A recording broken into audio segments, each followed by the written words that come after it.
સરદાર પટેલ યુનિવર્સિટીની મહિલા કબડ્ડી ટીમને છેલ્લી ઘડીએ ડિસ્ક્વોલિફાય કરવાનો મામલો બન્યો વિવાદી. આણંદ કલેક્ટર દ્વારા સમગ્ર મામલે ન્યાયિક તપાસ માટે કમિટીની રચના. વિદ્યાનગર સ્થિત સરદાર પટેલ યુનિવર્સિટી દ્વારા ગત મહિને ઇન્ટર કોલેજ કબડ્ડી સ્પર્ધા યોજાઈ હતી, જેમાંથી મહારાષ્ટ્રના લાતુર ખાતે 28 ઓક્ટોબરે યોજાનાર કબડ્ડી ચેમ્પિયનશિપ માટે મહિલા ખેલાડીઓની પસંદગી કરવાની હતી. 4 સભ્યોની ટીમ દ્વારા 14 ખેલાડીઓની પસંદગી કરાતા 16 ઓક્ટોબર સુધી કબડ્ડીની પ્રેક્ટિસ કરી હતી.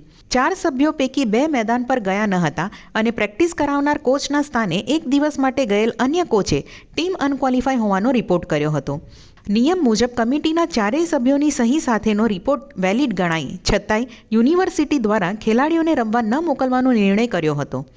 દિવાળીની રજાઓમાં કબડ્ડીની પ્રેક્ટિસ માટે પરસેવો પાડનાર ખેલાડીઓમાં હતાશા વ્યાપી હતી અને યુનિવર્સિટી સત્તાવાળા તથા કલેક્ટરને રજૂઆત કરી હતી. કુલપતિ અને રજિસ્ટ્રારે ટીમની સમક્ષ ભૂલ હોવાનો સ્વીકાર કર્યો હતો, પરંતુ ટીમને મોકલવાની કોઈ તત્પરતા દેખાડી નહોતી, જેથી મહેનત કરવા છતાંય ટીમ ભાગ ન લઈ શકી.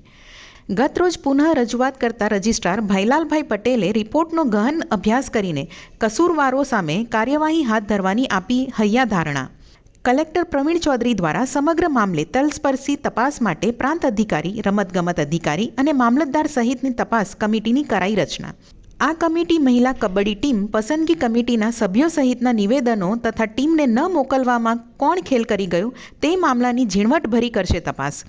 યુનિવર્સિટીના નામે ઝાંખપ લાગે અને તેની ટીમ રમવા ન જાય તેવો પ્રયાસ કરવા પાછળનું સાચું કારણ શું હતું તે હવે તપાસ કમિટીની કાર્યવાહીમાં બહાર આવશેની સંભાવના.